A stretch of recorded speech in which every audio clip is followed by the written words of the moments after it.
Okay, so my name is Chris Miller. I am currently in between junior and senior year at UNH College of Liberal Arts. So like the others, I'm going to start off with a bit of experience. Mine is a bit different than others. I would be considered a non-traditional student. So I went to high school 2004 to 2008.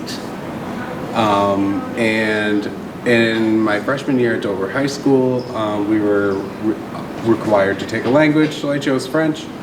And that was really my first exposure to studying another language. I really liked it. I really fell in love with it. I did well in it. And my sophomore year, I decided to continue French and pick up Spanish as well, because why not, right? If you like it, do more. So throughout high school, I continued doing both Spanish and French. I got to intermediate Spanish 3, and I was in AP Honors French by my senior year. Ideally, I was hoping to go, I would have loved to gone to UNH for a French major. But I guess a lot of young people, my grades really weren't that great in high school. So I ended up not going to college right after high school. I ended up just kind of going to work and doing things, I did go to Empire Beauty School. I got a cosmetology certificate, so I am a licensed hairdresser. But even that really just wasn't language. It wasn't the same. So in the spring of 2019, I studied at Manchester Community College up in Manchester, New Hampshire. That's where I'm from.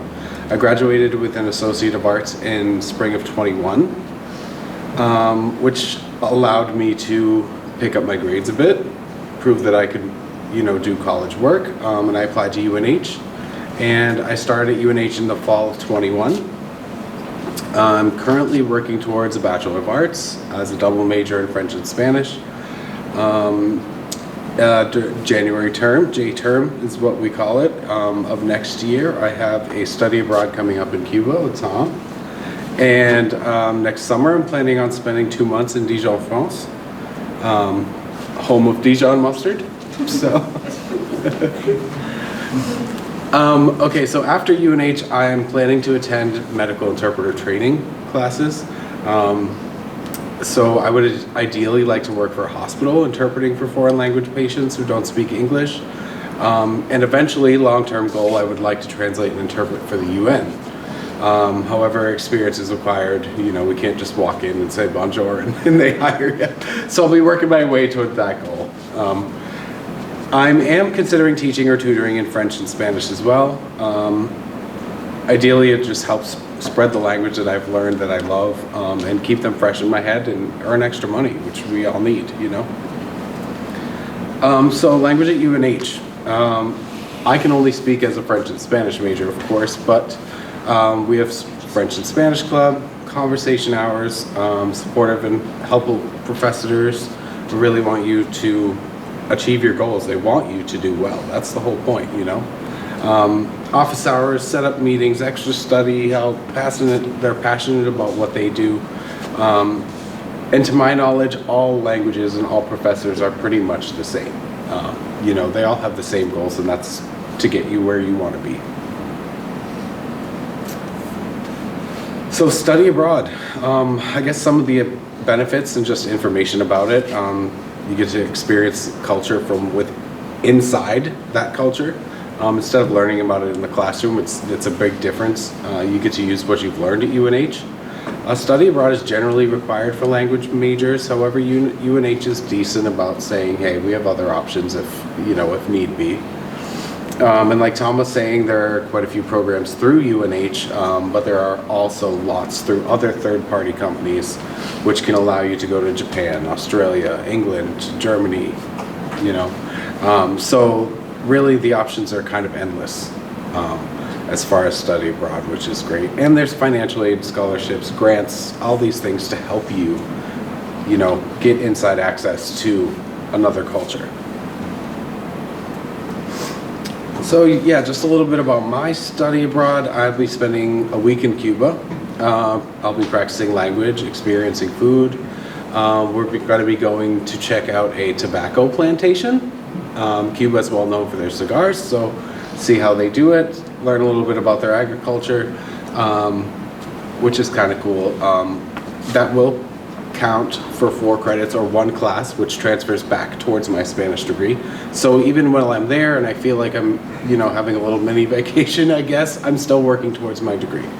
And same with Dijon, France. I'll be there for 2 months. We'll either host family or in a dorm with other international students who are learning French. During those 2 months, I'll be taking 2 classes, 8 credits, which transfer back towards my French degree again. And study abroad is just a great way to experience culture while continuing to work towards your degree program. And it can be affordable, absolutely, which I know is definitely hard for a lot of people, and it's a good time. So double majors, dual majors, all these things, right? So double major is basically 2 major programs within the same college. So French or Spanish, they're in the same, field of study, so to speak. Dual major would be 2 majors from different colleges. So biology in Spanish, psychology in German, economics in Spanish, what have you. But combining them gives you a chance to make you more marketable in the professional world. It can help you stand out on your resume, and it can help you to kind of specialize within a profession. So yeah, it just really makes you more noticeable, I guess, in a sea of resumes at a job. So the more you can stand out, the better. And language is just one of those things that helps you do that. So I just wanted to go over some basic general language learning benefits for all languages. It's fun, it's interesting. Even if you don't want to do it as a career, it's a great hobby. It'll keep you busy forever. It really will.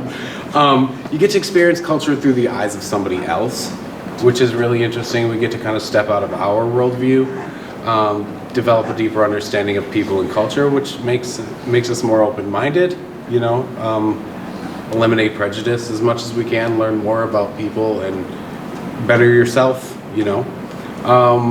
Language, people who are bilingual also generally make more money than people who do not, which is obviously always great. Travel opportunities, it would certainly, a lot of people would love to be able to go to France and say, can I order a baguette in French? You know what I mean?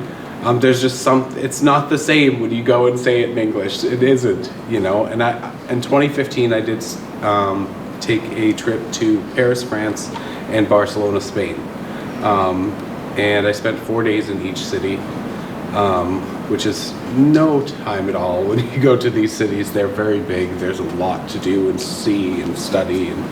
But again, they're great. And when you know even small amounts of their language, they are so excited to see that you're making an effort to speak their language and not just say, hey, I speak English, you speak my language, But also it improves your memory, your multitasking skills, confidence and creativity, decline in your brain function as you age. There are so many benefits to studying languages, and I guess if you get anything out of this, I hope you just research a little bit about a language that you're interested. Pick up a book. I mean, language learning is everywhere. Duolingo, it's all over your phone. And yeah, if you decided something you want to pursue academically, UNH is a great place to do it. They have a lot of resources to keep you going. As just a language major, as a dual major with other studies. So yeah, hopefully I kind of inspired you guys to, read a book in Spanish or something, check it out and just try, it's fun. Anything else any questions or anything I can help you guys with? You mentioned the affordability of the study abroad programs. Mm-hmm. Could you give your own personal experience, and maybe you guys too, those of you that have studied abroad, how does the price compare to in-state tuition at UNH? Is it... Okay, so I live in New Hampshire, so I do pay in-state tuition. For in-state tuition, I pay about $8,700 a year.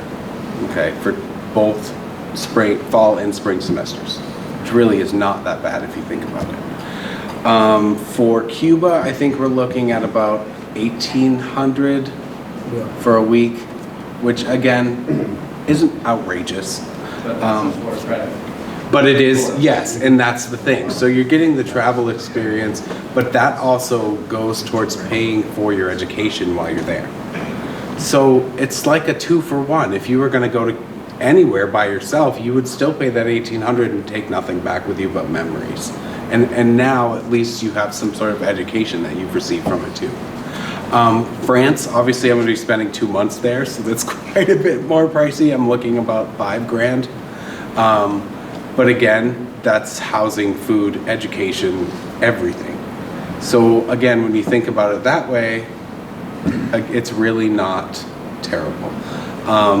Apply for financial aid. There are lots of scholarships. There are lots of grants. People want to give you free money to help you get better, you know? And it's just great. If you can do it, do it. Absolutely. Because once you get in the working world, it's tough to find time and money, and you know, so do it while you're young, while you can. And I'm a bit older than a lot of students in my class. I'm 33. I'm a non-traditional student, so I guess having a little experience of trying to be an adulting as it were, which is not always a good time. You definitely realize that, wow, there's a lot I should have done when I was in my 20s and I, you know, was younger and had less things on my plate, you know. So yeah, take advantage of your freedom while you can, while you're young. So definitely. Yeah. Sort of just a follow-up question. So that $5,000, that includes the 8 credits? Yes. Oh, wow. Yes, so because it's only 2 months, now a normal semester at UNH is about 4 months, give or take a week or two. So I'll be in France for 2 months, and I will be taking 2 classes in that time. Because of half the amount of time, those classes are intensified. You're learning a lot more in such a short period of time. So yes, your study is intensive, and I'm planning on about 5 or 6 hours of classes 4 days a week. Okay, so I'm not gonna lie to you, it's a lot of work. It is, okay, to do it in college. But again, there are so many benefits. And you're absolutely right, yes, that includes those 2 classes. Food, I get to stay with a host family or in a dorm with other students.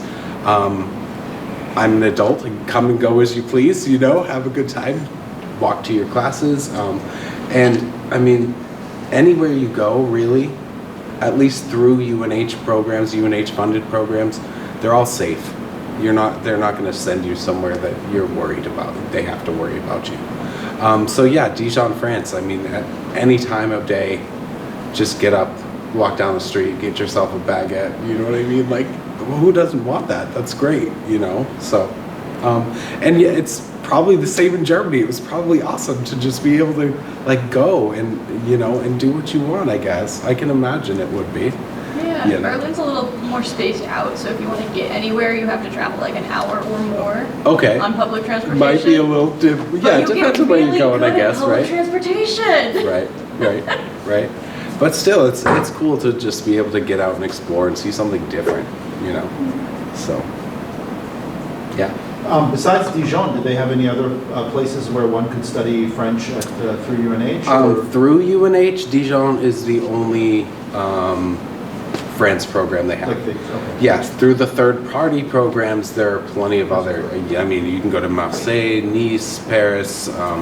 There are plenty of other cities that you can go through. But and Dijon, UNH has a contract, I guess, with the University of Bourgogne.